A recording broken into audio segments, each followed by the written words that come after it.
Hey folks, welcome to another bonus episode. This is our first world building episode.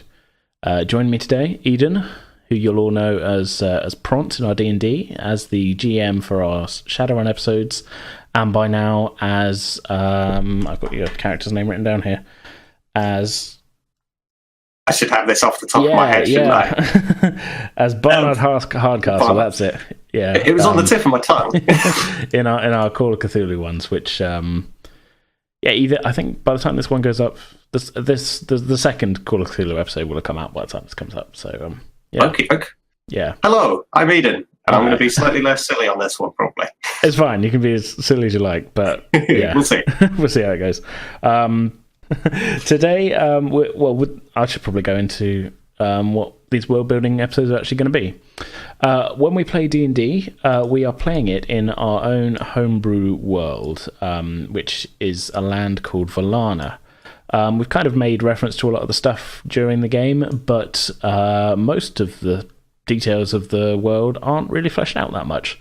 So we thought it might be quite cool is to do a few of these episodes where we kind of go through what we've got, we come up with some new details, and then at the end, whoever's joining me for that particular episode, obviously today it's Eden, is going to pitch a completely new thing for the world that we can then figure out where it fits, and that I think should be quite fun, just to sort of figure some of this out, and because I mean we're playing in it, why shouldn't we write it all? Of course. And because as usual, I set myself a huge task. I've come up with a whole world, and suddenly I've got a whole lot of stuff that I need to write. So, yeah, me being lazy, it's like, somebody come and help me. I can't blame you. I mean, looking at the map that you've already put together, it's really impressive. Like, people should go and look at this. If you've been listening to the podcast so far, what you want to go to is worldanvil.com/Vallanna-pretending with dice. Yeah. And then you can get all the rest of it from there. And check out the map, because the detail AJ's put into this, it's really impressive. It's like a Google Map view of the world itself. I may or may not have stitched it together with Google Maps. It works. Yeah, I can confirm. Basically, yeah. Well, the map itself, I mean, hopefully listeners will have gone to the thing and can look at it. So we'll assume that they have. The map itself has gone through quite a few iterations. Originally, it was just a kind of pencil drawing on a large piece of paper from my original sort of home game D&D thing. I had a few towns on it and sort of general shape of a continent, which is fairly similar to how the map goes now.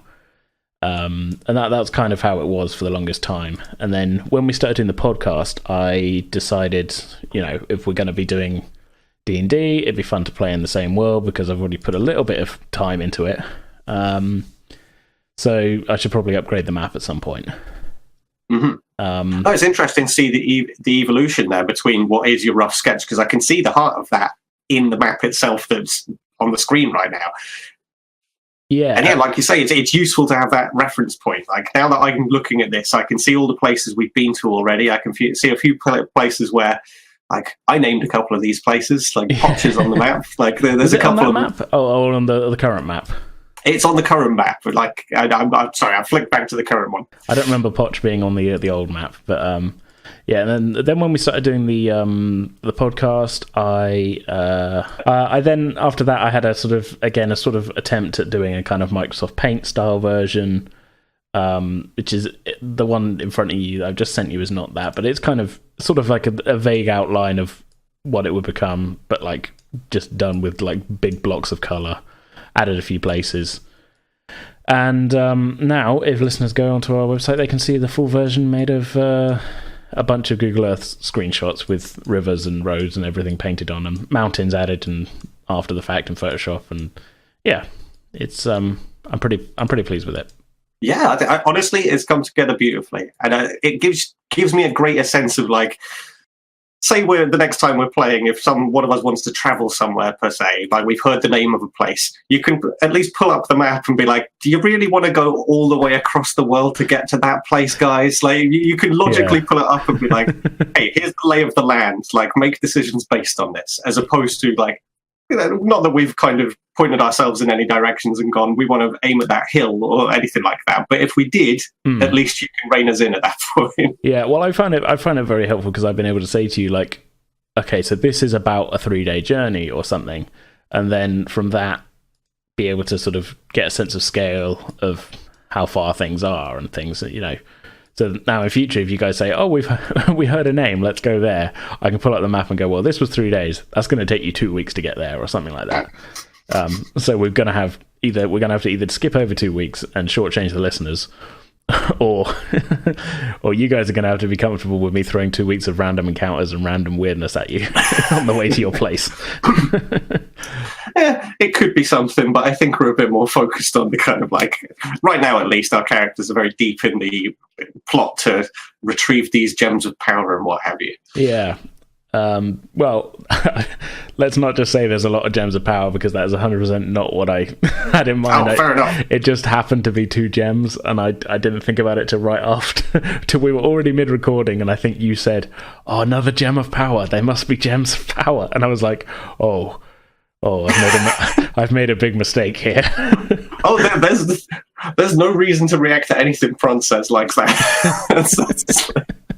Any assumption that Prons makes in terms of like, "Oh, I'm making a logical extrapolation right now." Yeah. Oh no, it was a logical extrapolation. It was a logical I can't even talk extrapolation. I'm not going to edit this. It's going to be fine. No, you'd encountered 2 relics and both have been gems with different properties. So of course, you know, you would think, "Oh, well, there's lots of magical gems out there." There are lots of magical gems out there. That's not the quest I'm sending you guys on. I'm going to have to resist the urge to talk about making a gauntlet to put them in. I think we're way past that. I think that joke has already been made on the podcast. Yeah, you're probably right. Right, so let's give a kind of overview then of what the land is like for listeners who haven't been able to go onto our World Anvil page. So we're mainly playing in what's known as the Kingdom of Vallanna, which is a fairly large country, a good half of which is a blasted wasteland known as the Auric Wastes, as the result of in my mind, I don't think I've sort of codified it anywhere, but it's kind of, it's not due to climate. It's the result of a large magical catastrophe at some point in the past. So it's all kind of a blasted sort of desert wasteland. Bits of it have been reclaimed, and there's a couple of settlements here and there. But yeah, I'd say it's a fairly distant past that this whole kind of, basically half the country was destroyed, sort of thing. The other half of the country, however, is a verdant land with plenty of settlements here and there, and the main feature you guys have come across actually is a large, fast-flowing river going basically from all the way in the south from a mountain range called the Icespine Mountains, which travels pretty much the length of the country, coming out in the north at Springport. You guys haven't been to the north yet, but it's a fairly defining feature.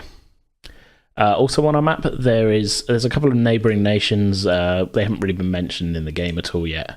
A couple of reasons.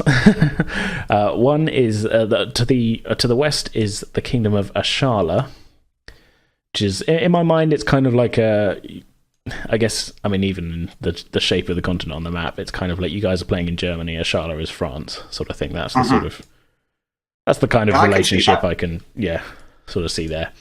And in the far east, on the other side of the Auric Wastes, at least on our map, we have part of another country called the Empire of Ruvard. Not gonna lie, I haven't really come up with a lot for them other than a name and the fact that they're part of the wastes as well. But sort of they're a very long way away. I can't see that we're going to get to them anytime soon. No. I mean, we may never get to them with this particular group of characters, but they are. It's definitely a sort of. I've put that in there as like a. This is the other neighbor sort of thing. But no, I haven't got any place names. Haven't got any real idea about them other than they are also there. As and when you need something set in a dusty wasteland, then you know where to go. Yeah, for sure. Yeah, and there's nothing really. I mean, as you said, you guys have been fairly content so far to sort of stay kind of on the rails, would you say, a little bit? Oh, for the most part, I think that we've done a couple of things that have, like, going off to see Bork's cousin and getting painted, I think, is possibly the furthest, like, away from, like...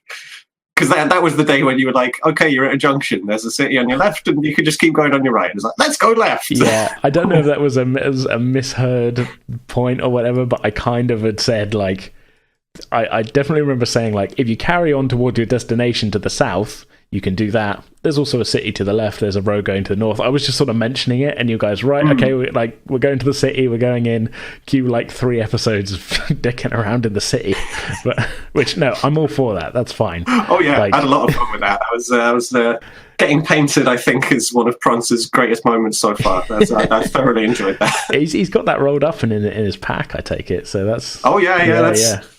Well, not that it was a particularly well-rendered drawing or anything. In my mind's eye, there's just like a stick figure with a little bird over his crotch. Yeah. Some terrible 5-year-old's rendition of this. But hey, he'll treasure it always, because it's not about the end result. It's about the journey he took to get that picture.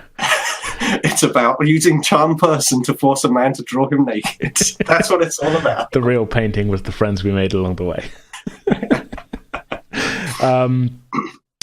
So yeah, I mean, my point being though that you guys have been fairly happy to be on the rails, but there's every possibility. You know, I'd be perfectly happy if you guys had turned around, if you guys had talked each other into not going after relics and just being like, well, you know what, I'm happy. Let's go a different way. I would have. I feel like Jason would have made his character point his bow and arrow at both of our heads and just be like, "No, we're doing it." Oh, very likely. And he'd have been justified in fairness. I feel like had we tried to walk away from this, it'd be like, "Really, guys, are we actually going to become murder hobos and just go off the beaten trail right now?" Like, I'm quite happy to be like pseudo adventurer. Like, Prance isn't quite like the good guy, let's say, but he's trying. Yeah. I mean, it's a real possibility that's exactly how that would have gone down.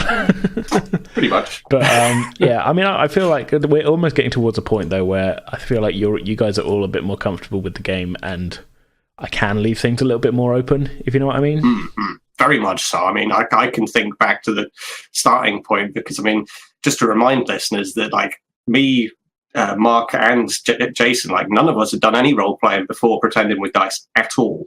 Like the closest I'd come was playing Warhammer back in the day, and that was really kind of like I painted the figures mostly and I read the lore. Yeah. So getting past that hump of like, okay, we're basically performing, and on top of that we're ad-libbing, and none of us are the type to be like getting on stage or anything like that. I mean, quietly, and I think it probably comes through for me, is like I've always been into comedy, and like, working on that kind of stuff genuinely, like since starting this, has really roused something in me, so to speak. Going a bit more toward leaning, getting the itch to do a bit more of the sort of improv comedy type. That's it, and recognizing like, oh, hey, if working with you in particular, like I feel like we bounce off of each other well. We know where we're going, and as the group as a whole, I feel like, as you say, we're getting better at that all round. Like Mark in particular is one where like he was so full of trepidation to begin with, and I love the fact that like Mark seizes these heroic moments now. He doesn't just throw his sword like he did in the first episode. He actually goes in and does things like you can tell that in his mind's eye he's with us now. He's good to go. Well, we kind of found that out at the start of the last arc, didn't we? When you guys were off doing a drunk thing, and he was very much like, I'm not getting drunk. I'm sticking to the plan. I'm taking the map. I'm taking a horse, and I'm even if these two aren't coming with me, I'm going to go complete this mission. I really like that. I hope that the listeners like that as well, because it was so natural in the moment. That episode was really interesting in the way where like we built up to that moment so naturally. And without any kind of conscious thing of like, hey guys, we're going to have an argument and then we'll do the whole make-up breakup thing. Like, instead, it just naturally came about that like, no, we're all going in different directions today. And then by the end, you came up with enough fun things to like pull us back together. And yeah, I really like that episode. And as you say, I think that was the one that like, it felt like we had the strongest cohesion there, and that hopefully we can keep that going. Yeah, totally. What on earth was my point? My point, but I can keep it a bit more open for you guys.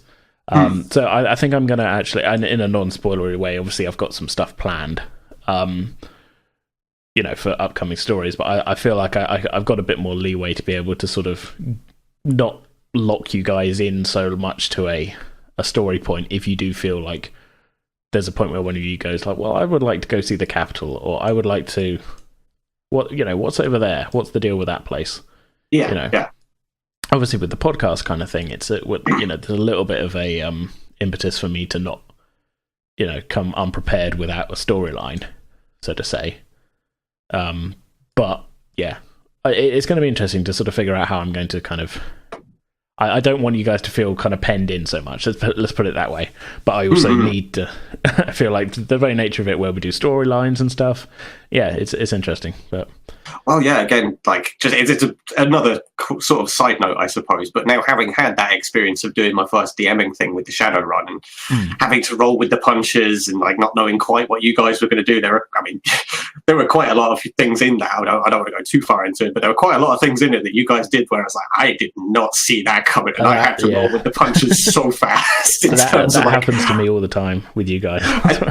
But it gave me a much greater appreciation for what you're doing, and like a better sense of like you can only build so much. The rest of it has to be in this kind of like nebulous, sketched out kind of space where like, okay, I've got the vague idea. If you steer towards this thematic thing, then we'll go over towards that idea that I've got. If you're feeling a bit more aggressive today, then maybe we'll go towards that. Like it's an interesting process and something that I hope the listeners are getting a sense of like how much effort goes into it. I would hope so too. But with that in mind, with only building so much, this is good. This is a good segue.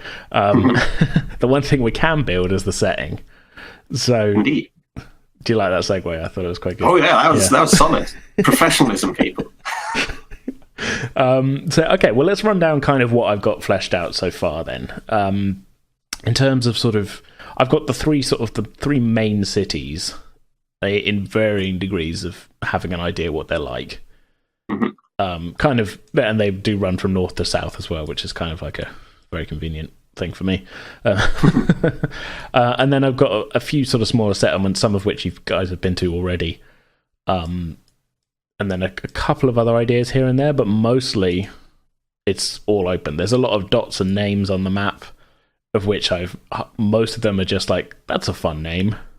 I need something for that dot, So anyway, then, I've got the idea for the capital. You guys have sort of heard about, but you haven't been to. You've met some people from there. You've met some people connected to it. That is the capital city of Vallanna, which is right on the north coastline. Again, yes, I see. Yeah, you've kind of heard a bit about it. I've written a bit about it on World Anvil, but I've left a lot. Still left to be filled in, really. I've kind of got a kind of general sort of description of the city as like it's a coastal city. It's where the royal palace is, the Cerulean Palace. I've got a name for it and everything, so I'm not completely out of there. About 750,000 people live there. That's I've got a fairly solid idea in my mind about that one. The next major one I've got, you guys have been to, which is Vallanna, which is in the sort of. Well, I've been kind of in some places calling it the Middle Lands, but really I haven't sort of come up with a real kind of demarcation of like, this is the middle, this is the south, this is the north. So maybe that can be something we can come up with as like what the boundaries are or something. But yeah, you guys have been to Vallanna. It's sort of fairly centrally located on a river, and yeah, I don't know. I kind of imagine it as like built up around a keep originally, to having like a big walled town, and then to having an even bigger, which then was the central district, and then that got another wall built around it, and it's just been sort of constantly kind of growing. To look at its location on the map, and it's kind of like the locations around it and everything, it looks like it would be a trade hub of sorts, that it's kind of like a crossroads. Yeah, that was sort of my idea. I mean, so some of the stuff on the map I was very recently filled in. Near to there's some sort of elven places that I just got names for, and that's it, that are in the forest next to it. And then you guys obviously you came from the west where Erevel was, and and it's sort of on the trade road going from north south. So that whole kind of trade hub was very much what I had in mind with it.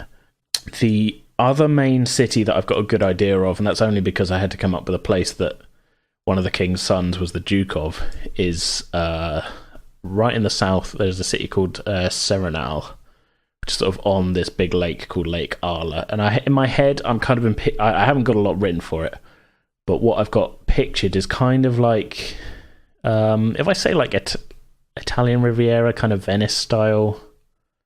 Does that translate? That evokes architecture and imagery immediately. Yeah, I've been kind of, even though I've sort of thrown myself off a little bit by putting the giant desert in it, but really I am still imagining that it gets a bit warmer the further south you go, even though there's a giant mountain range sort of thing. So that's kind of like, this is sort of like, what if we just move the top of Italy to above the Alps, but the weather's the same, and then the Alps are still there, so, with the Icebind Mountains. Sounds like a nice place to visit. Yeah. Maybe you guys can. Yeah, we'll see. We'll see what happens. Oh God, I'm gonna have to. Maybe we can take a gondola and have a romantic evening. But really, other than a couple of other small settlements that you guys have been to, that's pretty much in the way of things I've got set in stone for this. I've got a few place names, sort of for other kind of larger towns, but nothing really in mind so much. So. I don't know. With this being a kind of overview, I thought maybe we could kind of come up with a sort of mood. Where we just got a few names. We can just put like a one-word mood to each of them. What do you think about that? Okay, yeah, I'm game. Maybe not necessarily one word, but you know what I mean. There's a kind of like just a little bit of thought into like what's the local area like? Is there a reason why this place is named that kind of deal? Yeah, like what is? Well, inevitably the reason is I came up with an odd name and needed a place. Well, I mean, does the name evoke anything? Is there something that we could like bounce off of with that? Yeah. Well, where do you want to start? We can start in the north, start in the south. You name something, I'll try and think up something that comes with it. Okay, well, why don't we start in the south and we'll kind of work our way up the river. How does that sound? So I'm going to ignore all the little places for now. Most of them don't have names, but some of them do. So Serena, we've already got the kind of like, sort of like Venice sort of vibe. To the east of that, I've got a place called High Hill, and it's on the edge of the wastes. It's on its own sort of little river. Well, what immediately comes to mind, because it's within what appears to be potentially you would be able to see on the horizon the edge of the wastes. Yes, definitely. Like I'd say, I mean, I haven't really got a scale on the map, but it's probably about 5 to 10 miles from the wastes at most. Okay, so I'm thinking that High Hill, given the name and everything, I quite like the idea of plateau city, something that's up on top of like a large rocky kind of like structure. Oh, and then it kind of drops off down into the waste sort of thing. That's it, and it would serve as kind of like the reason why you would build that up as a structure in the first place or as a settlement would be its defensive purposes, because obviously if you're up on a plateau and you've got enough space to be able to farm up there, because they're still in a fairly verdant space of land and everything. I mean, I'm kind of like going to use this as a slightly cheating reference point, but you've played Red Dead Redemption 2. I have played Red Dead Redemption 2, yes. There's lots and lots of like rocky plateaus and outcrops and things where like there's only one route up to the top of it, kind of. And once you're up there's lots of animals, there's plant life. You could live up there if you wanted to, but it's a pain in the ass to get up there. Yeah. And I could see that maybe High Hill would start off as that and has slowly built up to be a larger settlement. Maybe it began as perhaps a military encampment, that they took this land as obviously a strategic stronghold.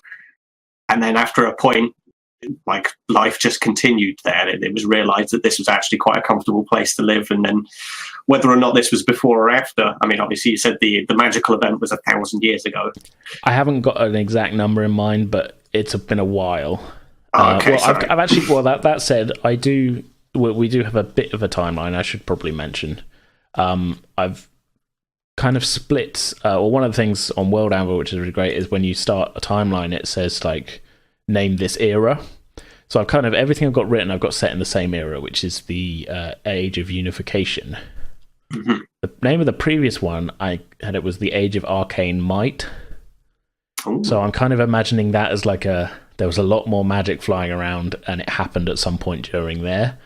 Yeah, sounds like a good time for half the world to get ravaged. Yeah, exactly. And maybe that was like a bit of a sort of end of the era was like, oh crap, we've destroyed half the country, you know, sort of thing. but it dropped some of that arcane stuff for a while. Yeah, maybe keep it on the down low, guys.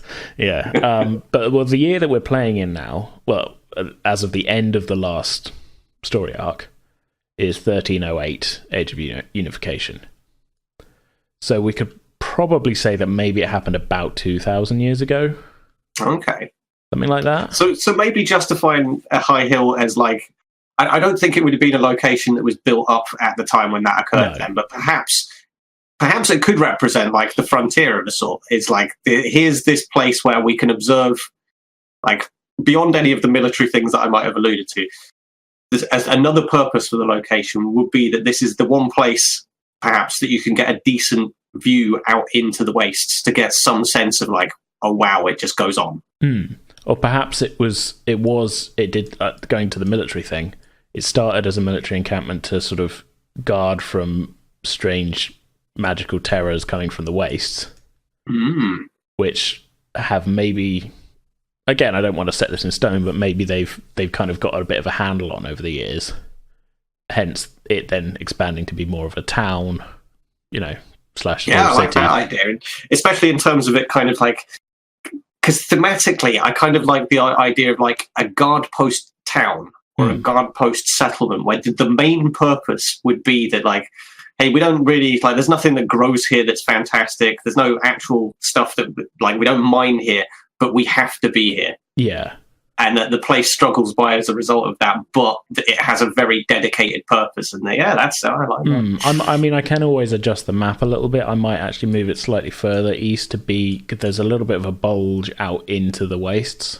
Yeah, I see just north of it. Yeah, so I might move the actual town to there as a sort of I'd rather have it fit the law that we come up with, if you know what I mean. Yeah. So it's sort of on the last kind of the most easterly sort of bastion of non-ravaged land. That makes sense. And was there, and over the years it's still definitely a military base. There's still definitely a large presence there, but maybe there's also regular folks living there too. Yeah. No, I quite like the idea as well. If it's been there for a long time and has been defending against the wastes, then it could be quite a proud place, a place with a warrior kind of cast behind it. That there is, if you're born in this place, you are going to at some point defend the wall. Yeah, maybe it's a sort of the proudest warriors come from High Hill or something. Mm-hmm. Yeah, it's an interesting thought. I quite like that. Okay, well, there's a lot to build on there. Maybe that's why I'm kind of like, I don't want to over-egg the pudding at this point. No, totally. I feel like that's a solid, like, we've just come up with the concept for an entire town. There you go. Maybe we'll have a High Hill episode at some point where we build the town properly. Yeah, I mean, that's a way to go. Okay, so they're moving back further west then. I'm only going to go with the places that I've actually named at the moment. A little bit to the south west of where you guys have just been in Wild Meadow is a large town, is how I've kind of been picturing it, but kind of a bit bigger than the villages you've been to, not quite as big as the cities. Probably maybe actually about the same size as High Hill, even though we haven't really... I've been picturing it as a large town, let's put it that way. It's called Dallery. All I've kind of got in mind for this so far is it's, again, sort of kind of as much as Vallanna is a trade hub, but this is a sort of very much like a large sort of trade stopping post on the way between Vallanna and Serenol. It's not quite on the river, but it's close enough that sort of there's a few villages nearby that sort of it trades with, including Wild Meadow, before everybody was killed. I mean, spoilers, I guess. Go back. Well, we don't quite know what's going on in Wild Meadow right now. I mean, we know the place has been ravaged by ripples of time and who knows what else. But those people might show back up. You don't know. This is time-related stuff. Who knows what could happen? Yeah, I mean, Bork found some skeletons. That doesn't mean everybody's gone. It's fine. But yeah, it's sort of like maybe not necessarily a farming town, but it's kind of a good proportion of its the farmers, it's maybe a market town. That's kind of what I've got in mind, and it's on the route between sort of Vallanna being the kind of middle lands capital and Serenol being like the southern capital. Am I right in thinking that the on the map itself there's like a darker green up to the northwest of Dallery? Is that forest? Is that like forest, dense forest? Yeah. Okay. Well, given that it's relatively close to the river and everything, perhaps it could be a place where it's a lumber, like part of its trade is lumber then. You would have a number of like watermills and everything along the side of the river, and with its proximity to the forest, it's going to be quite easy for the average man to make a living just going and chopping down trees, selling them to the mill. Yeah, because Dallery itself is maybe only a couple of miles from the river at most, sort of thing. Mm-hmm. We already said Lorana's on the river. Yeah, no, that makes sense. So it's kind of like a sort of lumber town, but also it's fed by these outside villages. And that you get yeah. I tend to sort of buy into, like, I'm trying to think of what it is that influences this in my mind, but there's kind of like the notion of a feudal location where it's all interconnected, and one place does one thing, the next place does the next thing, the next place raises their cows to be particularly good at pulling carts, that kind of thing. And like each one of these places, almost to my mind at least, so I don't know if you agree, but like, I like the idea of specialization, that there's sort of like, you come into this place and yes, they've got a bit of everything, but it's predominantly this because that's the reason for the place to exist in that day and age. Like, for the most part, it's a weird reference point to be pulling because it's so completely different in its setting. But Red Dead comes to mind in terms of like, this is a game where you get a sense of these towns exist here for this reason. There have been towns that have come and gone and like burnt down, or somebody killed the saloon owner and the whole place fell apart because of that. So for this, you're thinking more Strawberry. Yeah, maybe. Sort of like it's in a nice wooded, comfortable area, but yeah. Yeah, that's a good reference point. I was thinking kind of like in Skyrim, Falkreath. Yes. A little bit, but without the huge graveyard maybe, but a little bit of kind of, there's forest nearby, it's kind of near a river sort of thing, but it's, it's sort of a little bit out away from that, and it is, not the biggest of cities, but people do travel there. That's it. It serves its purpose. Yeah. Sort of the gateway to the other side of the mountain in Skyrim is sort of what I'd think of it as. But in this, it would be the sort of the stopping off point between Vallanna and Serenal. That's it. Yeah. And if you've got these major points between them, if Serenal's to the south, and then you've got Vallanna to the north, admittedly Vallanna halfway between Vallanna and Dallery. Yeah. These are locations that, like, that's where your major construction's going on, and Dallery's on that route. Yeah, so it makes sense. Like, you could also transport along the river. That's kind of that's how I've been thinking of it. I've actually I've got an article written about the river, a short one on here. But I think I put something about a lot of trade goes on the along the. Oh, I might have accidentally just created another marker. Forget that. A lot of trade goes along the river, but I kind of wanted, and it's on the map of why there's also a road as well, because while it might be easy to sort of send lumber down river, it's probably going to be quicker for people going upriver to travel on the road, sort of thing. And, if that's against the flow of the river, then why would you? Exactly. Okay, well that gives them sort of a good starting point for Dallery. I think it's not quite as I like the idea of High Hill as this sort of up on a plateau kind of thing is quite striking. So it's maybe not quite as defined, I would say, as the High Hill thing, but I do like it as a different sort of contrast of like, this is a bit more of a sort of right by the forest sort of thing. And yeah. I mean, it comes down to how much you want the world to be like. Do you want to turn every corner and find like some spectacle?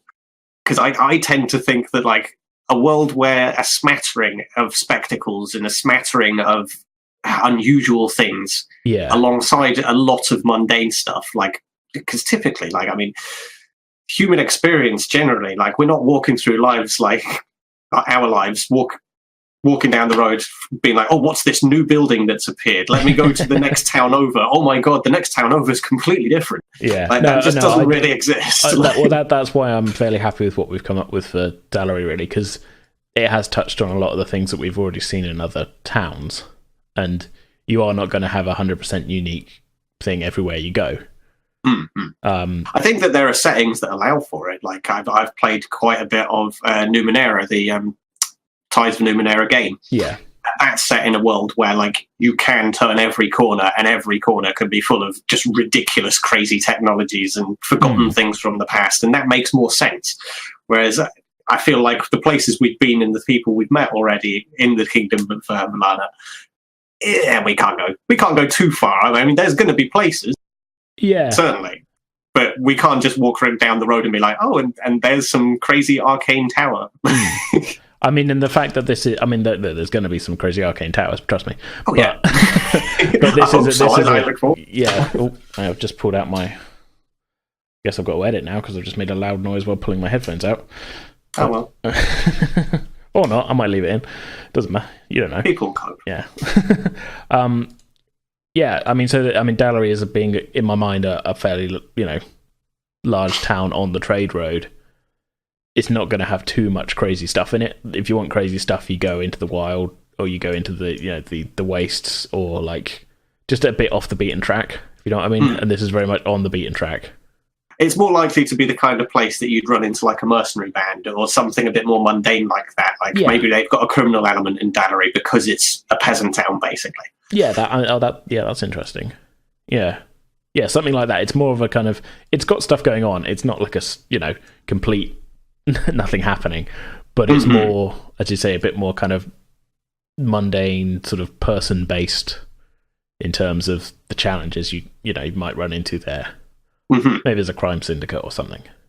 Yeah, I mean, my mind immediately goes to a lot of history and what have you. And if you're looking at the connections between the river and everything, that's a smuggler's dream right there. Yeah. Like, you're looking at opportunities to take things from Lorana down to Serenal quite easily. And obviously there's going to be illicit substances, things that people should or shouldn't be dealing in. Skooma. No, delicious Bovril. Well, this is a little bit of an aside. We kind of started with Bovril being this illicit substance that Bork was addicted to. I've kind of been wanting to almost rebrand it as like an actual product he just happened to get addicted to. So like an elven delicacy. I think it's something that Mark's going to have to be the one that says yes or no to, but I do like that idea. Yeah. That's one of those things where it's kind of like, to my mind, I don't like necessarily the idea that Bork is a drug addict. No, I mean, it was an interesting kind of joke at the beginning, but I don't think it really fits with where his character's gone. I think it's more like in line with a halfling, perhaps, that he has just acquired a taste for an expensive food item and in some way, shape or form ruined his family because he couldn't stop spending money on it. And it's not addiction in the sense of like he gets the shakes and withdrawal. It's more like he can't stop thinking about this particular flavour. Like he's got a bit of a sweet tooth kind of thing, and it happens to be that this particular thing is quite expensive. And it was not within their means to be constantly buying it, and yet he did. That's it. He's acquired a rich man's tastes. Yeah. Maybe that was it.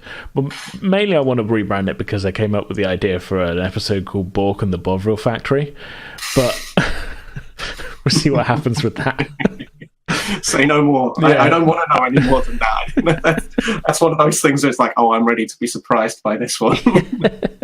So a little off topic there, but like that's the rebrand I want to do on Bovril. Mainly it was a joke because Mark drinks actual Bovril in real life, which is just like, how are you drinking beef juice? What are you doing? I've smelt it, and I mean, I know you and Jason are the vegetarian / vegans of the group, and me and Mark are off to the side like, yes, I will have meat, and that's one of those things. Products. Like, I've never had an opportunity or a circumstance to try Bovril, and part of me is like, beef juice, would I like it? Part of me is like, I really like the taste of beef, maybe.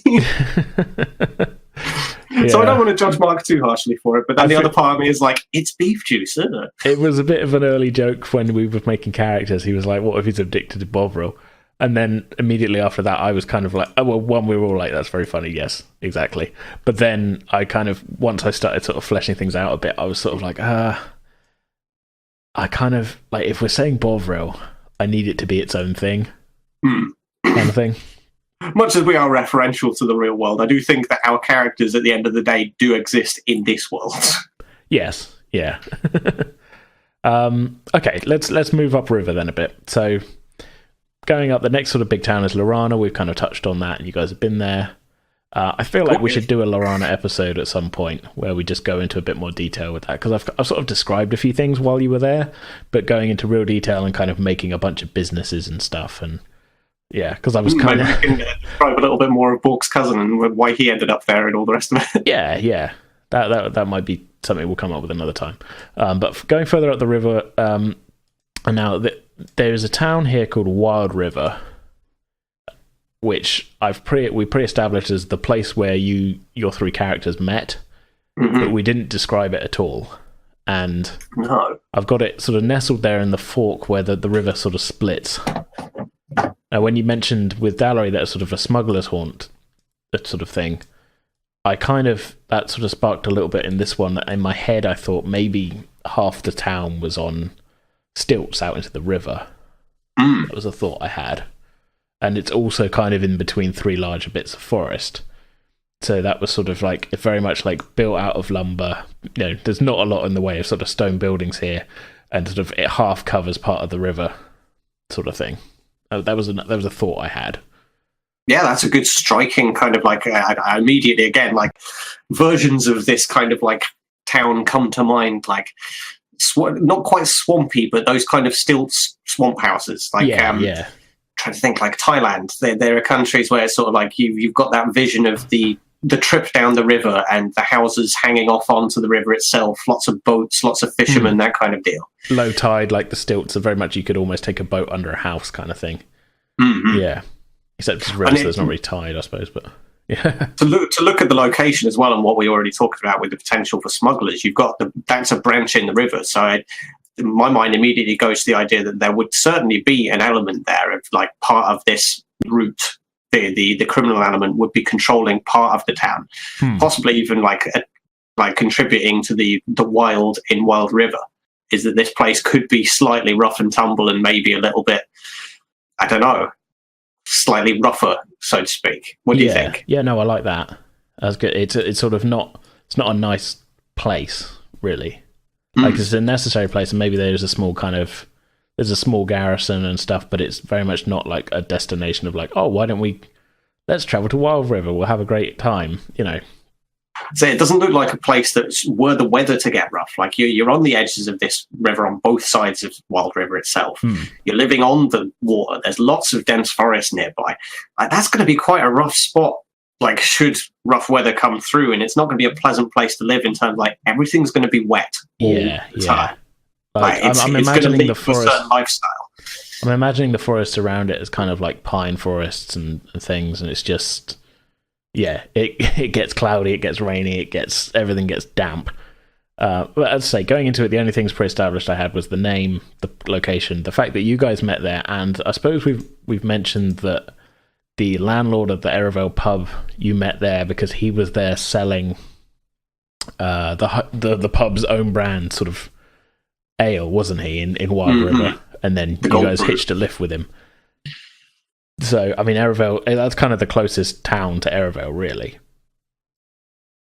Yeah, I think that would work in terms of like, especially if he was there selling stuff, like it's going to have an infrastructure, it's going to have its basics.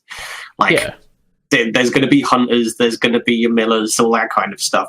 But at the same time, there's predominantly going to be what comes to mind is like a sense of like oppression, a sense of like this is not a comfortable place to be, so everybody's a bit downbeat. It's a bit cramped because it's in between the two rivers, and that's why it's spread out over the river. Lots of people coming and going on the river, possibly passing through but mostly passing through. For sure. Like most people wouldn't stop in Wild River, I wouldn't have thought. No, it's a very transient sort of population. And I think people coming and going, not staying for long. There's definitely a few people who live there full time, but you get a lot of traders and things that people are just stopping off. That's it. And even if you did go there with the intention of stopping, it might be that after a little while you kind of look around and you realise, like, ooh, this is a depressing place to be. This is not... It's got a bit of a seedy underbelly. It's the wrong look at the wrong person. Maybe that's going to get questions, and you don't want to have those kinds of questions. Yeah, to go with the Skyrim thing again, maybe sort of part Falkreath, part...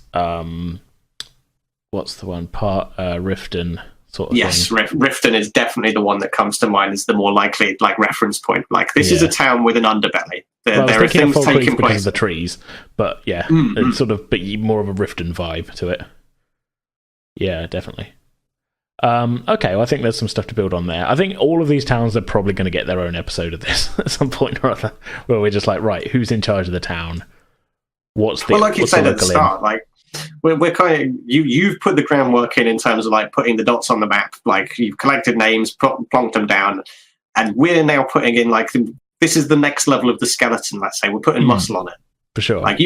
You build the skeleton, we'll put some muscle on it, and eventually it'll be a fully skinned being that's living and breathing. Yeah. I mean, I'd love for it to get to the point where people are like, yeah, we're going to play our games in Vallanna, but we'll see how that goes. But I would like to get enough of it down that it's, like you say, we can just say let's go over that way. Well, we know what that area is like, as opposed to we know there is an area. We want to be able to have it enough where there's enough texture to everywhere. Yeah, and that way, if we do say we're going left, you can look at the map, and instead of having that internal moment of oh God, I've got to think of 100% of everything that's about to happen, you can at least look at the map and be like, yes, I remember we talked about that place. I've got thematic things in mind that I can at least quickly use as here's the inspirational seeds for characters and circumstances, that kind of stuff. Yeah. Okay, so before we carry on north, I actually want to again skip over all the way east again to the next. It's the only other sort of large town before we hit the north coast is Riftview, which again is kind of in the wastes, but in my head, you'll notice there's a kind of V on the northern part of the V of mountains with a tower at the kind of point of it. In my head. And I was debating whether to sort of say what the deal with the tower and the V was that at some point, maybe prior to it being fully made into wastes, the islands to the north, the Amethyst Isles, were connected to the continent, and this is before it was sort of unified into a country, but maybe there was a small group of that sort of peninsula, which is now a group of islands, was a sort of one, not nation, but loose sort of mini state sort of thing. Okay. Who were at war with somebody who was south, and this is this is all very loose, but I'm sort of thinking that at one point this would have been in that Age of Arcane Might, that obviously the magic ruled all, basically. And whoever's tower that was didn't like somebody in what's now the Amethyst Isles, and decided, I'm just going to blast that part of the country, and then result this whole big rift, which is sort of it's kind of in my mind, it's a huge deep valley sort of thing. Okay. And a lot of the top part then became underwater, and is now islands sort of thing. Oh, I like it. So Riftview itself would be kind of I can see it's next to some mountains, you've drawn some mountain range in there. Would it be right in thinking that it's kind of overlooking the basin then? That was sort of what I had in mind, yeah. Again, I probably will go back and just sort of add a bit more detail into the map itself, because it's a bit smooth where it meets the water there. But yeah, I don't whether it's up in a mountain pass or something, sort of, but yeah, definitely sort of overlooking this. And it's tough to, because I haven't really added in a sort of deep, I kind of need to make that look a bit more like a valley on the map, really, but it is meant to be this sort of deep kind of depression where, yeah. And it's almost I can picture what you've described as okay, so we've got the tower down at the bottom, and then there'd almost be the guy's almost fired a cone of flame, but this is the most insanely enormous version of that. And it's blasted out in a cone shape in front and blasted off those islands in the archipelago, you said, and knocked it off into becoming this series I'm also even thinking that maybe it was that was the combined magical power of a bunch of the wizards of whatever small state was in that area. They were right, no, maybe they weren't even in charge. They were forced into it as we are going to use these 6 people's magical essences to fuel this spell, and it kind of backfired, and just really just didn't do them a lot of favors either, kind of thing. The irony of it. We've blasted off part of the continent, but at the same time, we've destroyed the whole city. Maybe there was a whole city around the tower. Yeah, because there's a lot of space there for that to have, like, that could have been lush, verdant land at one point, and then in one fell swoop, like, they just unleashed a torrent of whatever, like, whatever kind of magic it was. It just blasted the hell out of the entire place and just burrowed in deep, like you say, like created that basin. Yeah, I also had this idea that they're called the Amethyst Isles because the magic kind of imbued all the rocks with the sort of magical energy, so there's like a greater than average sort of amount of crystalline growth on the islands, and they're amethyst because they're all the crystals are amethyst or something. I don't know, just a vague. Well, that'd be quite a striking place. Yeah, but all that said, Riftview is overlooking this Rift Valley basically. Was the idea I had for that, which I think just the visual sort of image of like you're maybe up in the mountains, sort of on the edges of that got thrown up on the edge of the rift. So maybe sort of built in between two peaks, or not in between two peaks, sort of definitely up into mountains sort of thing with a kind of look down. Would it be a reasonable thought that like where this magical force has created this basin, that it's shifted the earth to the edges, so to speak, to create those mountains? That was my thought. Yes, that's right. Yeah. Hence the V sort of thing. It kind of almost like it's like a crater. I shouldn't hit my microphone stand when I'm talking, but yeah, really, you're kind of seeing the bottom part of, like, because it is a cone and it's just carved out under the earth has been thrown to the side, sort of thing. Well, insofar as, like, I don't know what you would do in Riftview, but I could see it serving a purpose insofar as, like, here is the place to see the aftermath of the event. This is where you go if you want to understand the damaging power of magic, that this is how far it can go, and this is why perhaps people should be careful about it. Perhaps even where it did the spell did the sort of crystalline thing with the islands, perhaps it also where it's thrown up these mountains, those mountains are particularly rich in something or other. Maybe there is a mine at Riftview or something. Yeah, that would justify it beautifully in terms of, like, because then you've got, I mean, there's an abundance of this crystal, but at the same time, I suppose it's going to be like, who's got use for it? It's going to be like you're furnishing the ladies of the land with the jewelry and what have you. That the place could almost be this kind of, like, in a strange way, a wealthy place born out of absolute devastation. The one thing I did say as well is that I've put it in one of the articles. I think it was in the gem about the Malar's gem article, was that it was made of an amethyst from the Amethyst Isles. So perhaps these crystals do retain a bit of a magical property. So they're kind of a bit sought after because they're quite useful in enchanting and things like that. Yeah, if the potential's there for their magical capacity, then that definitely creates way more reason to have, like... And there's a rich scene a heavily controlled area, in fact. Like, because if it were just that these things were being made for jewelry, then you've got one level of, like, okay, the mine can be run legitimately or it can be run by a cartel. If it's magical related stuff, then we get into the realms of, like, is there an organization associated with the control of these gems because of the capacity to cause problems? Well, maybe Who not. are they? What's their role? That kind of thing. Like, yeah, maybe not that they're sort of, they don't inherently magical, isn't. Maybe they're just more susceptible to being used for enchantments or something. Not necessarily that they come out and they're just full of spells. Right. I don't know. I'm just still trying to go. But I'm thinking in terms of, like, okay, so even if they weren't inherently, like, full of magic, so to speak, they're not like materia or anything like that. Like, instead, it's more like these can be charged up. They're more like soul gems, if we're going to use an analogy. They would stick with the Skyrim metaphor. Yeah.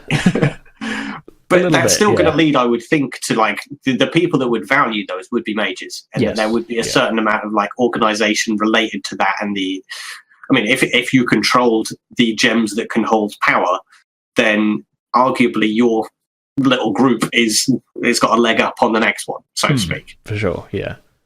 But we can delve into that another time. But maybe that's the thing. There's a particularly rich seam of them beneath Riftview, so there's this mine there, but it's also a bit of a kind of area of outstanding natural beauty looking into this thing. So it has become a bit of a destination. Maybe, like I said, that maybe some of the crystals that are dug up are used, like I say, for jewelry. So it is a bit of a kind of rich man's getaway spot of, like, we come here, this is where we get the diamonds from. But it could equally be, just thinking about it like along those lines, because obviously it's in a devastated area. There's not going to be farms there. You're not going to raise animals on that land, especially if it's up in this raised area. Yeah. It could well be that, yes, the capacity to make enormous amounts of wealth is there. The men that work in that town are not wealthy. They're kind of like the equivalent to the first oil men or coal miners almost, where it's like, yes, this mine itself is worth a lot of money. The man that owns this mine is not here because this place is hell. Yeah. And within that, you could then have like the culture of foreman and the ranks of people within that organization who actually gets to leave Riverview every now and again and go to the nicer places, who's actually taking the money, that kind of thing. Right? There's a lot of potential for, again, either extensions of the criminal element, potentially, the creation of a character that owns this and is as such a very wealthy individual and powerful, or an organization that, as I say, the magical line. Those are the places that my mind goes, at least. Yeah, no, I like that. Good. I think, because I think I think I prefer that to my thought of like, oh, maybe, it's a bit of a getaway spot. Maybe, like you say, up in the mountains, it is hell working there, but it produces a lot of wealth for the person who runs it, but not the people who work there. Yeah. It's the kind of place that you could almost have like a gold rush mentality. Like, there could be people elsewhere in the country that are like, oh, I've heard tales of Riftview that a man can make his fortune there. Then maybe you can have the occasional person. Maybe there'd be like one grizzled guy who got away from Riftview and he's like, I thought that I believed that story. I've been to Riftview, lost my eye on my arm, and I broke my heart. That kind of deal. Like, I'll tell you the truth of it. There's wealth there, all right, but it doesn't belong to you or I. Yeah. There's a curse on them there hills. I don't want to go up to Riftview now. That place is a powerful curse. Yep. It's a weird voice. Yeah, okay. All right. I think, I keep feeling like I'm moving us on from stuff, but I kind of am. But yeah, I just want to hit. There's a couple more I want to hit, I think, and then where are we at? We're at 57 minutes. Ooh, so I am probably going to trim this down a little bit, but not a heavy edit like the other stuff. Okay, so let's head up onto the northern coast. So we've got, first off, we've got Springport, which is sort of the mouth of the river. It's on a bit of a delta. In my mind, I had this as very much a kind of vibrant sort of working port kind of thing. Quite wealthy because there's a lot of trade running through it. Yeah. That suits the purpose perfectly, I think, and especially where, we've kind of made allusion to it now, but it's the river's flow is from north to south, so that's the entry point for all kinds of things. That's where the trade route that we've kind of been establishing throughout this conversation, like that's where it would start. That's where I think there's going to be some element of the criminality there, but at the same time, like you say, I think because of its location, that's going to be like, you've got a fisherman, you've got a port, you've got all kinds of infrastructure that would allow it to be a thriving, diverse location. A lot of stuff is offloaded and then transported to the capital over to Vallanna.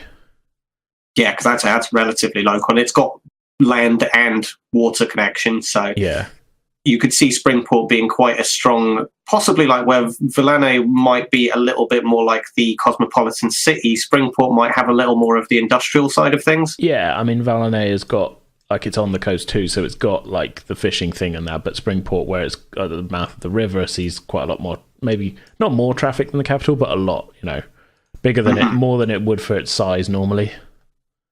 Something like, it's not a full city, but it's sort of like a lot of stuff runs through there and gets taken either, It could be seen to be like, this is a place that's in boom times. Yes, perhaps it's like it's growing. There are people trying to move to Springport. There are people trying to like establish new business, because new business is so easy there at that moment. For sure. To give it another 100 years, maybe it and Valin might combine. Like, to look at these locations and.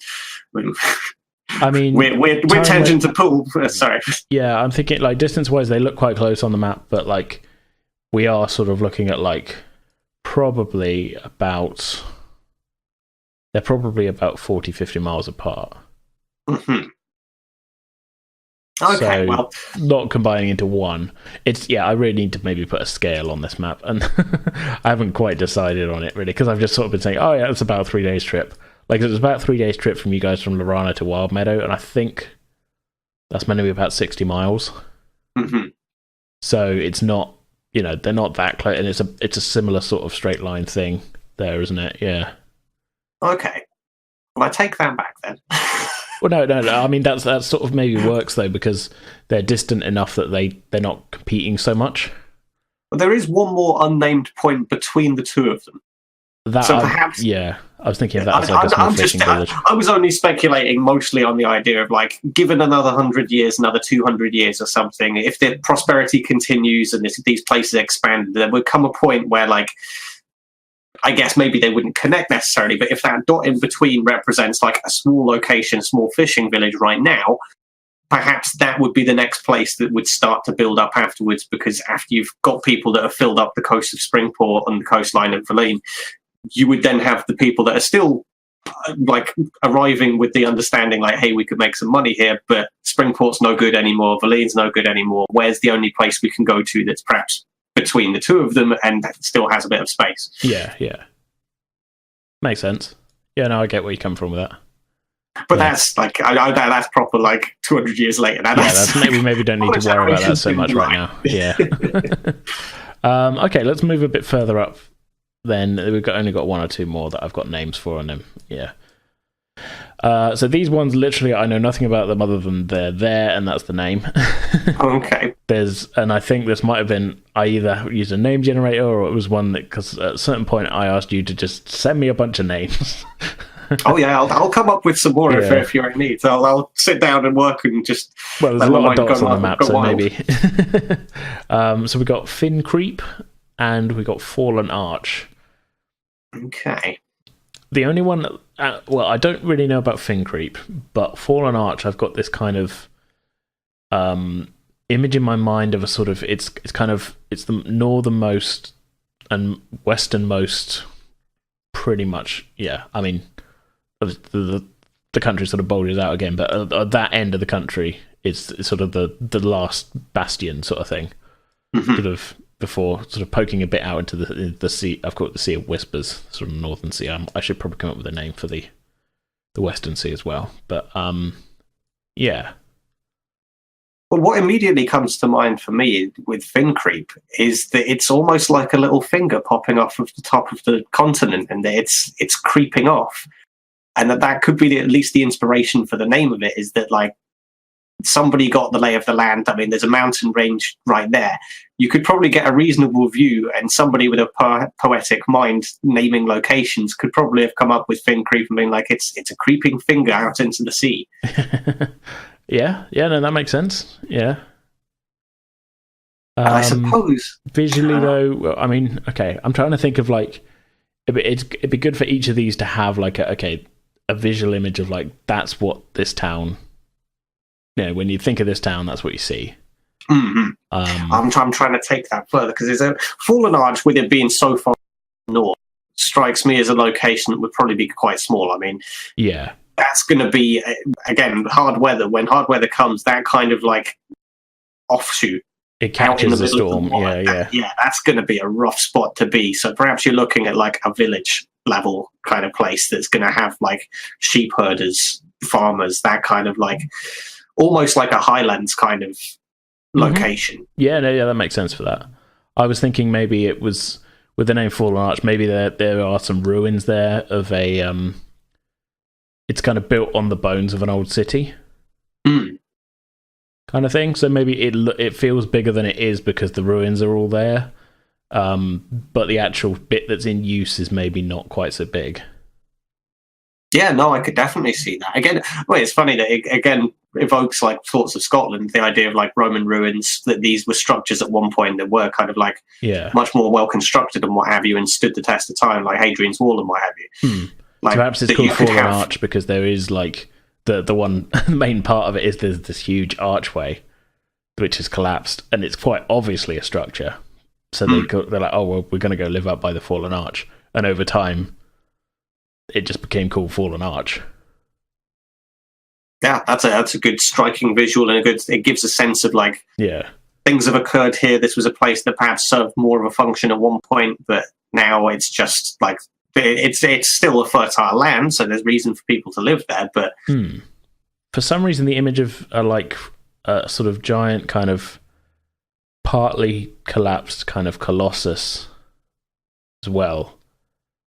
There, like kind of like, you know, in Fellowship of the Ring, there's those two, the two huge statues that they go in between in the river. Mm-hmm. Yep. Kind of like there's those, but like looking out to sea. Yeah, like this was once a big city. Like this was, you know, of a powerful empire which is no longer here, sort of thing. Yeah, because that would represent to any ship sailing in. They're going to witness these statues, the spectacle of these buildings, structures, whatever, and that's going to be their introduction to like, hey, this isn't a place to mess around with. But these days, if you were to sail in, you would see like, oh, once upon a time there were people that would have been waiting for us here, but I guess we'll keep sailing on. Well, either that or it is like a welcoming thing. Like, so maybe the arch was like there was this huge kind of archway, almost a little bit out in the harbour. I'm talking like a huge archway, like it was the size of, you know, the archway is like hundreds of feet tall, and like on either side of it are these statues, and the statues are still there, and kind of part of the archway is still there, but it's fallen in the middle, and yeah, as a kind of welcoming thing, and then the sort of the land kind of joins up to the arch, so the arch is over sort of the entranceway to this kind of harbour, maybe. Yeah, I know what you mean. Yeah. We'll get Mark to draw us it. yeah. Well, that's it. Like, we've got a graphic artist. If he's taken by any of this, maybe you can persuade him to do a few bits and pieces. Yeah, Mark, do us a bunch of free work. That's the thing. I don't want to be like, yeah, Mark will draw all of this for nothing. Yeah, that's what. Yeah. While he's working on professional things that actually pay his rent.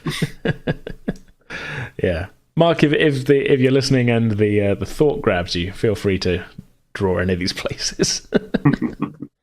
Well, with that in mind for Fallen Arch, I quite like that. Fin Creep, I don't know. Perhaps another fishing place. Again, Fin. Yeah. Hard not to have like fish-related things come to mind with Fin Creep. Could be that there's a particular type of fish that they catch around there that's like perhaps a delicacy or is useful for something in particular. I like that. Yeah. You haven't lived till you've eaten Fin Creep bass. You know. Yeah, that kind of deal. Yeah. Yeah, something like that. That one I think is one to expand on later, I think, really. I've got some names on the Amethyst Isles, but I think we'll do another episode for the Amethyst Isles. So I don't want to be the one that comes along and is like, let me and you be the ones that decide everything. Like, I want to hear what other people have to say about a lot of these places. So yeah. Well, we've got some good stuff here. So okay, well that's kind of as a sort of good general overview of the kingdom. And we've come up with some ideas for a few of the places that we're gonna. I think each of those can do with its own little. Maybe we can do 2 in an episode or something, like fully flesh them out. And we've got something to build on. We can come back to them with a few more ideas. So I think just to finish this up, we mentioned this at the top of whoever is joining me for these. You're going to bring a completely different sort of something that's not based on something that's already on the map or something, and we will come up with something for that. Now you mentioned to me what you got sort of started over messages the other day. So well, pitch me it. Okay, right.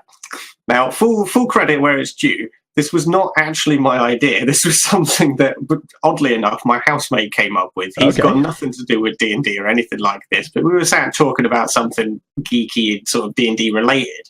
And he mentioned the idea of the members of the staff, which would be a cult that worships the staff, but the people that we would be interacting with would not be the members of the staff. They would be members of staff for the members of the staff. Okay, so that like that's like if you beamed aboard the Enterprise and you dealt with the guy who mops out the holodeck. Basically. So the concept here would be that the members of the staff worship fragments of an ancient staff, some arcane relic from probably 2,000 years ago at this point. Yeah, no, that makes sense. It's an arcane relic from the age of arcane might. And whether or not this staff has any power or had any power is kind of lost to the ages, much as the members of the staff themselves are, because at some point or another, the members of the staff disappeared, whether it's that they destroyed themselves, that they just stopped, or whatever. The actual people with the magic power aren't there anymore. But the members of staff for the members of the staff are still there. And they're very efficient bureaucrats. So much so that they've not noticed that the majors aren't there anymore because they're so busy dealing with the day-to-day, like changing of the water in the latrines, prepping the food, making sure that everything's in spick and span working order, that they've just kept going for generations. And now if you were to ask a member of staff for the member of the staff why they do what they do, it's simply what they do. It's almost like a cult-like attitude towards, like, well, the toilets have to have fresh water. We have to make sure the floors are scrubbed. We have to make sure that there is food in these rooms. And we don't ever... Part of the deal would be is that the members of the staff refused to talk to the members of staff because they were above them. Like, these were people that were meant to turn up, wash and clean things for them, and then scurry off without saying a word because the members of the staff have busy arcane duties to attend to, and they don't have time to be discussing them. You can't be dealing with the riffraff on a daily basis. There's, I like the idea when you were saying like maybe the members of the staff disappeared. Mm-hmm. Maybe the members of staff just haven't put any more thought into it because they were told, do not disturb us, we're going to be convening not a council meeting, but like we're going to seclude ourselves up in the top of the tower to meditate upon the staff. Mm-hmm. And they just never came out. So there's all these corpses up in the top of the tower because maybe they meditated on the staff and something went wrong and they all died, but nobody's thought to check in on them because they were told, do not disturb us. Well, that's it. I mean, ultimately, insofar as like it would depend on. I mean, obviously, this is just an idea to be out in the world. Whether or not it's ever actually used for anything is up in the air. But it's one of those things where, like, what you've just described is perfect insofar as, like, okay, so these guys went to the top of the tower to worship the ancient staff or do whatever they were going to do with it. We, the adventurers, coming in on the bottom floor, talking to the members of staff for the members of the staff. Are completely oblivious and have a selection of people to talk to who are actually useless. Nobody can inform this at all. Nobody can tell you anything useful. It's not possible. You know what I'm really thinking of with this? Is that episode of Red Dwarf where they first meet Crichton. Yes, yeah, where he's just looking after Skeleton. Yeah. He's completely content to be continuing on with this because he doesn't understand that they're dead. Yeah. These are people that, like, they're more pissed off that you're there asking questions because they've got things to wash and stuff like that. They've got food to prepare. Mm. So are you thinking it's a tower or it's like a keep? I think a keep of some sort. And where you mentioned the idea of it being a tower, I do kind of like the idea that wherever they're going to go with this staff, that wherever the staff is stored, that it's a pain in the arse to get to, and that only the people with the actual members of the staff could get to these places. Perhaps you could have something where maybe because it's an arcane group, you could almost treat it like... It's funny that we end up making so many references to other things, but in Morrowind, the Mages Guild had a thing where you had to have levitation in order to get to one of the locations. Like, you actually had to know the levitation spell because this was like a floating island somewhere. Yeah. You had to be pretty proficient to actually get to it. Maybe not a floating location or something like that, but something that would require like an arcane test. Here's a demonstration of like you must be a member of the staff in order to have this spell, in order to get through that barrier. There's like a portal or something. That's it. And it would account for the fact that like maybe over the eras, like there's going to have been one member of staff who got a feeling like, I want to know what's going on. And maybe he could be the apocryphal example of like, oh, there was one of us once who tried to find out what was happening, and well, here's what happened to him. He got fried in the, I don't know, maybe it's a wall of many colours or something like that. Yeah, he didn't. Like, he didn't have the ring of passing, or I don't know. There's some specific thing needed to get past this barrier or through a portal or something, and the only things, the only ones left are past the barrier because they were all in there and died. So, but they haven't questioned it. That's it. And then ultimately, like, maybe I think about this, the possible outcomes for this, especially for the members of staff. What would happen at the end of the day? Say you were to go up to the top of the tower, maybe you break the spell or whatever. Would they then just continue? Would they be content to be like, oh, we really didn't care that they weren't there anymore? Yeah, we were just going to keep going regardless. So you guys have done what you've done, but we're going to keep filling the water in the toilets and keep making food. Like, you changed nothing here. Maybe the you know, I don't whether we do it with you guys or you know, or somebody else plays through this, you know, little adventure. They come down and proclaim like, they're all dead. You don't have to be here anymore, and you can go about your lives. And there's a sort of shocked silence from the members of staff, and they say, oh, okay, and they sort of shoot people out, and it's sort of shoot the adventurers out, and they all kind of look at each other and go, we shall never speak of this. Back to your duties. Return to the toil. Yeah. we're good where we are. Yeah. Or, I mean, I can see, like, there's a lot of circumstances that come out of this in terms of what happens to the members of staff, because they would be the most efficient kind of, like, cleaning crew in the land of Vallanna. Like, oh, yeah, they know their stuff. That's it. So if perhaps a more, whether it would be unscrupulous, but properly, like, approached, perhaps you could persuade them to be like, hey, maybe you could work for us. Maybe a couple of you could join our little crew. We need, like, attendants, valets, people that can be, like, keeping our gear maintained. A couple of you bring you on a short-term contract, you know. That's it. Or maybe they could persuade them to be like, okay, so we're going to, like, turn you into a service. Like, we're going to transport all of you up to Vallanna, and you're going to become the members of staff cleaning crew, or something like that, where, like, you're going to now facilitate rich people's needs, and basically we're just going to skim a bit off the top, and you're making money for the group. Thank you very much. I like it. Okay, so the members of the staff, are they members? Okay, I feel like we need to. Are they the members of the order of the staff? Could be like the full title or something like that. Yeah, it's probably better to differentiate it just a little bit, because part of me likes the idea that there's only one word difference between the two titles, and then that's the source for confusion. But at the same time, yeah. At the same time, members of the order of the staff makes more sense in terms of, like, members of the staff, like, it would more be a joke that, like, when we write our World Anvil article about the order of the staff, you know, the joke comes when you're playing rather than when you're reading the article. Be like, oh no, I'm just a member of staff here. That's it, because it's easy enough to read that and differentiate. Yeah. But in the moment, I mean, both of us, I can tell, like, both of us have been slowing down a little bit as we've been saying members of the staff or members of staff. Like, yeah. And that's kind of, I like a bit of wordplay, as people might notice by now.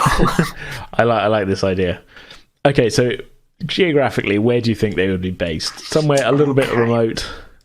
Let's have a look. So they haven't been sort of stumbled upon so much. Maybe up into mountains somewhere. I was about to say the Drakeseat Mountains immediately is where my eyes fall. Well, it is right in the middle. That's it. And it's kind of like, it's central enough to a lot of things that you could almost believe that, like, okay, they're not going to have much infrastructure to be able to supply themselves. Maybe there's a couple of them that can come down from the mountains, and they have learned the ways of the locals enough that they can get whatever they need to be able to go back up there and continue their duties. That they perhaps once upon a time, the members of the staff or the order of the staff, that they would be the ones that, like, in some way, shape or form, organize supplies to arrive. And that once upon a time, the cart would just arrive, and that the members of staff would unload things and do whatever. And that one day the cart didn't turn up, and that they had to figure it out from there. And as I say, a couple of them wandered down into town, figured out the terrible ways of the city folk. And then those came people back to don't get know back everybody on else. What is wrong with them? Okay, so are we thinking? I think it would be quite good to have it sort of a little bit on the eastern side. This isn't in.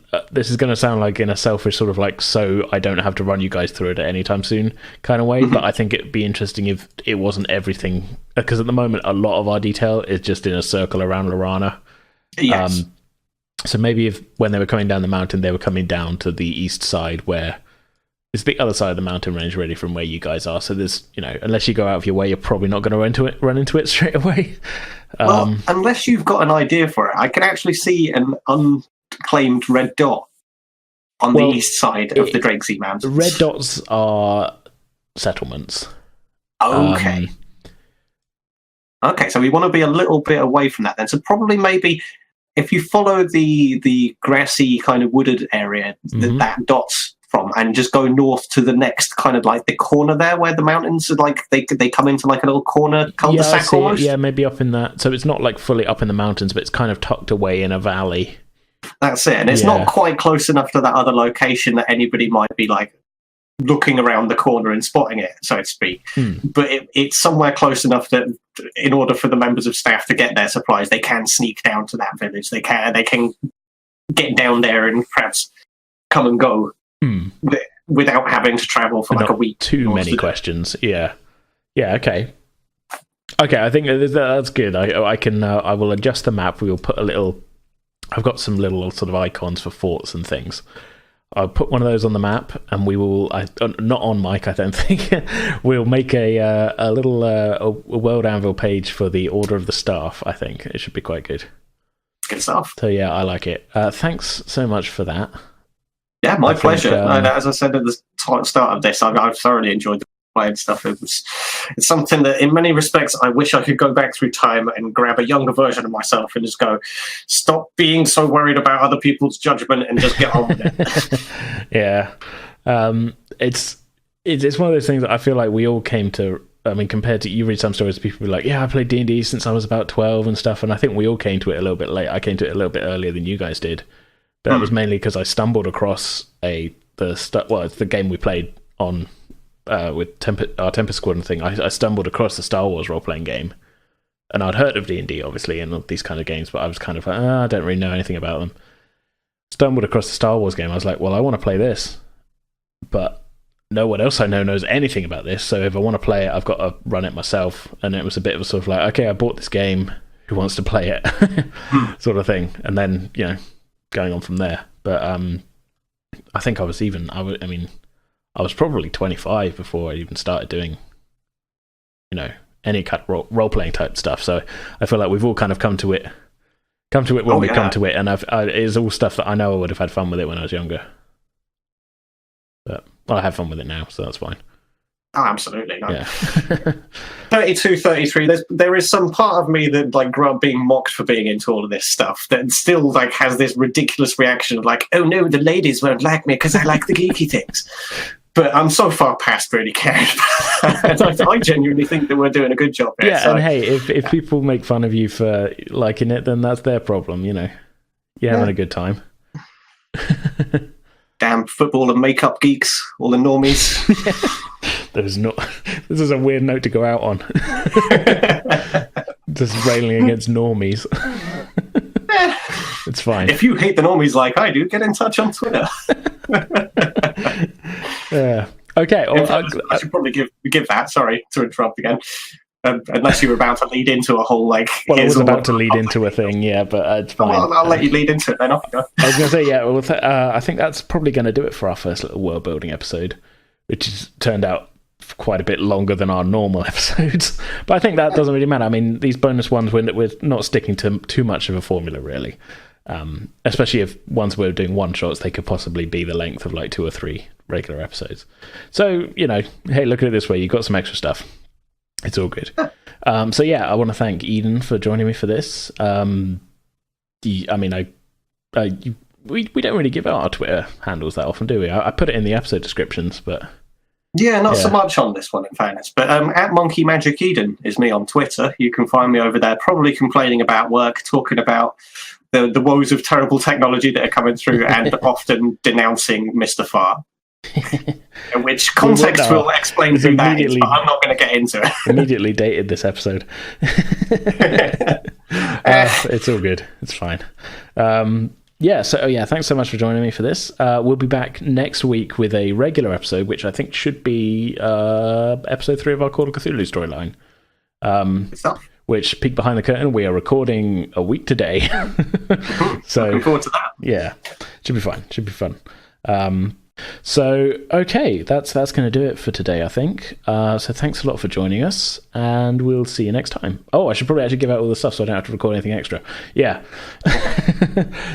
So yeah, we'll be back next Thursday, 14th February, for part 3 of our Call of Cthulhu storyline. Until then, you can get in contact with us on Facebook and Twitter. We are no, we're not at Facebook. We're at Pretend with Dice on both of those. There's a lot that goes into these outros. Or you can email us at pretendingwithdice@outlook.com. If you're listening to us on iTunes, it'd be really great to get a rating and review. It all helps us to find new listeners and stuff. If you've enjoyed these bonus episodes, this world building thing, we really want to hear what you think of it. So send us a tweet, send us a Facebook message, leave us a iTunes review. Let us know. We really do want to know. We hope they're being enjoyable for people. So yeah, I think that's gonna do it. We'll see you all next time.